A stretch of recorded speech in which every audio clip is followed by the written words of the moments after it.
aos meus pais. E falaram a história porque Deus os tocou. O seu nome é Miqueias, mas quando você nasceu nós temos esse nome, você chorou muito. E quando você chorava, não calava. Então aí nós chamamos os maiorais, perguntaram o que havia. Então o seu avô, neste caso o pai do meu pai, me deu o nome Micas. Esse nome Micas é o nome do meu trisavô, que era um curandeiro. Curandeiro é feiticeiro. Agora, o meu avô, o pai do meu pai também era. E o meu avô, o pai do meu pai, tinha este nome como Mica. Agora eu também fui dado este nome quando me calei. Ao longo do tempo, no ano de 2000, na época de cheias, meu pai era um mecânico. Ele trabalhava, ganhava dinheiro. E esse dinheiro, quando ele encontrava, ele não dava dinheiro à minha mãe para comprar coisas de casa. Ele comprava, trazia, mas também bebia e chegava em casa, espancava na minha mãe severamente. Até que um dia, minha mãe decidiu tomar uma decisão. Quando meu pai voltou, bateu nela, ela saiu do quarto. Havia uma escada ali em casa. Ela subiu naquela escada ali e meu pai subiu e batia nela. Então, eu acordei, sentei, estava na sala, as minhas duas irmãs dormindo. Então eu olhei o que ele fazia. E minha mãe olhava para mim chorando. E meu pai prestou atenção, que ela olhava para algo. Quando olhou, me viu e parou. Daí minha mãe desceu, abriu uma bateria e pôs ali a solução num copo e tomou. Minha mãe se suicidou e perdeu a vida. Antes dela perder a vida, fala para uma senhora, eu ouvi, uma senhora médica, quando levavam ela para o hospital: por favor, cuide dos meus filhos, porque o meu marido não está capacitado para cuidar deles. Se não fizer isso, os meus filhos serão meninos de luz. E aquela senhora, quando dizia, cala-te, você vai ficar bem, minha mãe calou para sempre. Então morreu. E minha avó veio e levou as minhas duas irmãs. A caçula, a Sofia, tinha 1 ano, ainda amamentava. E aquela que seguia a mim tinha 4 anos e estava com doença de anemia. E aí levaram ela, junto com a bebê, com a minha avó, mãe do meu pai, para Maputo. Eu estava na província, aliás, estava em Maputo, província Matola, no distrito da Moamba, e me deixaram lá com meu pai. O meu pai trancava a porta e saía e ficava 2, 3, 1 mês fora de casa, e eu andando pelas casas dos vizinhos, mendigando comida, lugar para dormir, até que meus pais se cansavam com aquilo e me escoraçavam das suas casas. Eu subia em cima das cozinhas, que lá naquelas zonas fazem cozinhas com troncos fortes, e lá em cima fazem um celeiro de meter milho quando colhem milho. Eu subia naqueles lugares e dormia. Às vezes procurava sacos e entrava nas casas de banho que tem cobertura e me metia naquele saco e dormia até amanhecer. Entrava nas suas cozinhas, porque lá tem um costume de cozinhar comida, não levam para dentro, deixam na cozinha aquele chino, aquele estado. Eu entrava ali e comia. Então foi assim a minha vida, até que meu avô percebeu-se disso e me levou para sua casa. Matriculou-me na escola. Eu não quis estudar, porque eu já havia bebido daquela vida.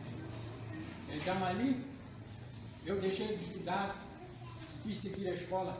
Meu avô ficou cansado, me levou, me trouxe onde estavam as minhas irmãs. E aí, eu fiquei ali. Então, depois de um certo dia, eu decidi sair para ver aquele lugar e me perdi. Quando me perdi, andei por tudo aquilo, querendo voltar para casa, não consegui voltar e fui ser acolhido por uma curandeira. Então, naquela brincadeira com os outros rapazes, eles compravam coisa e comiam, e eu cobiçava. Então, um certo dia entrei na paiota daquela curandeira, tinha um pratinho com uma estátua de deusa, E aí tinha uma nota de 20 meticais com velas acesas e muitos remédios tradicionais naquele quarto. Eu levei o 20 e fui comprar o que eu quis. Naquele momento aquilo era muito dinheiro. Fiquei farto, até me sobraram trocos. Então eu, quando volto, encontro aquela senhora curandeira a chorar e me perguntou: meu filho, foi você que levou o dinheiro de 20 meticais naquele pratinho ali dentro daquela casa? Sim, sou eu. Ela chorou, entrou naquele lugar, fechou a porta. Eu não percebi nada. Mas a partir daí, quando me mandavam para comprar algo no mercado, eu desaparecia com dinheiro. E ficava 1, 2, 3, 4, 5 meses fora de casa e voltava. Fazia a mesma coisa até que um dia parei de fazer isso. Comecei a ficar em casa, me mandavam fazer. Mas agora eu já era rebelde. Eu trocava palavras com a minha avó, insultava ela. Não dava a mínima.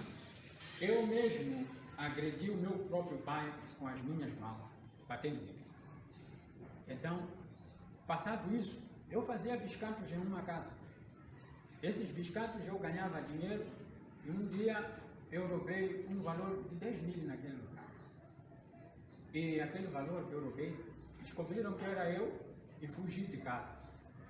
Quando fugi de casa, fui morar em casa de uma curandeira. Me acolheu de novo uma curandeira. E esta curandeira, quando me acolheu, me fez seu cobaia. Eu andava com ela em todos os lugares onde ela ia fazer seus trabalhos. E cuidava da casa dela, até que um dia eu me cansei daquilo e saí daquela casa. Quando saí, encontrei uma senhora que me levou para trabalhar para ela na sua casa. Então, chegando naquela casa, eu trabalhando, vieram 2 jovens e pregaram o Evangelho para mim. Então, eu decidi ir visitar a igreja, a Assembleia de Deus, do Ministério de Chavane, do pastor falecido Laurentino Mulum. Então, eu fui lá, era dia de ensaios. Chegaram lá, eu estava a ensaiar, e no final do culto eu saí, fui para casa e eu disse para eles: eu não vou mais à vossa igreja, porque lá só toda hora cantar, afinal rezar dele é aquilo.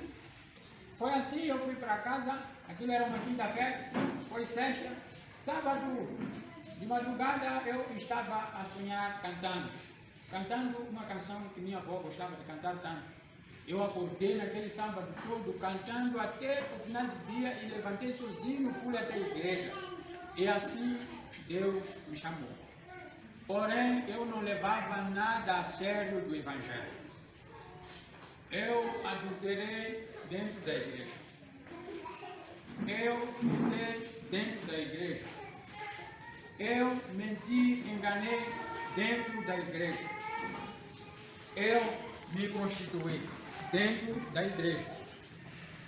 Agora eu, sem mais ninguém para me chamar a atenção, porque já estava longe da família. E começaram as mortes desde os meus tios e minhas tias e terminaram pelos meus avós. E o meu pai agora jaz preso. E eu, como o único homem, irmão, como pai, como avô, tudo aquilo que eu sou, para as minhas 2 irmãs que sobraram da minha raça. Então, eu estou aqui para falar sobre essas coisas da igreja, porque Deus o disse.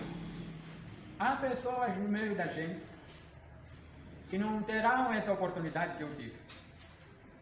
Há jovens no meio de nós que ainda têm mãe, têm pai. Você olha para eles como se não fossem nada. E como se fossem pessoas a mais. Mas eu quero te dizer que hoje eu tenho o desejo de dizer mãe. E não consigo dizer, porque não tenho. Tenho o desejo de dizer pai. E não tenho. Tenho o desejo de dizer avó e avô. Não tenho. Você ainda tem. Eu tenho o desejo de ouvir pessoa me educando, porque a educação de uma mãe é para edificar. A educação e a repreensão dessas pessoas é tão valorosa na nossa vida que nos vai fazer pessoas amanhã. A minha vida hoje está um lixo por conta disso, da desobediência.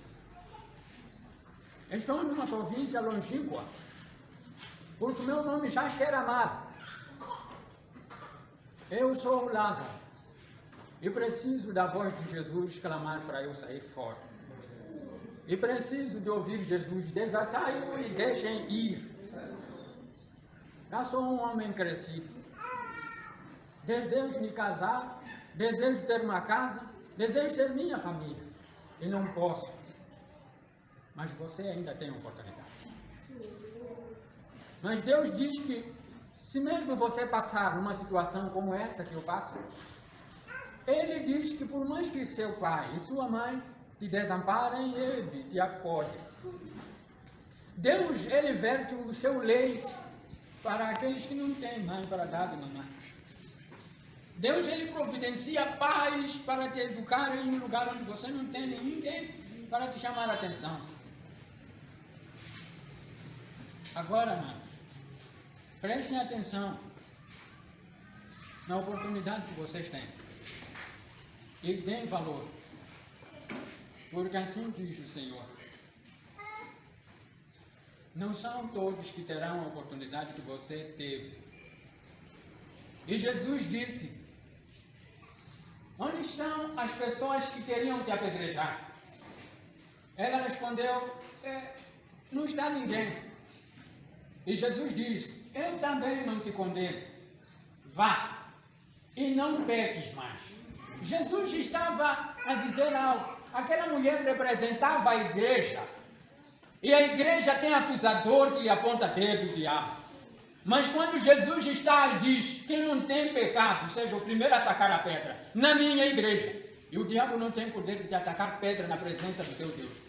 Aí Jesus, quando diz: não peques mais, Jesus estava dizendo: eu vou embora e você ficará com este povo que queria te apedrejar. Ninguém vai te defender. E ele me disse em sonho: não são todos que estão aí onde você está, terão a mesma oportunidade que eu te dei. É por isso que eu clamo dizendo: eu quero ser também um como vocês que são batizados, para compartilhar o corpo de Cristo e ter uma nova história.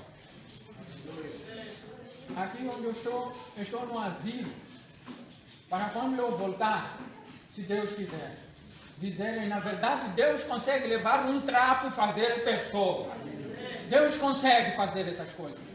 Eu tenho tantas dúvidas sobre Deus, mas também tenho mais certezas valorosas sobre Deus que estão acima das dúvidas. É por isso que estou aqui, o louvando em todas as maneiras. O meu chamado na casa do Senhor é ser levita. Porque antes mesmo de eu pisar na casa dele para me converter, eu fui escolhido cantando no sol. Amém. Que Deus possa vos abençoar. Esta é a mensagem que Deus mandou falar à sua igreja sobre minha vida, e que seja lição e não motivo de emoção para você. Obrigado.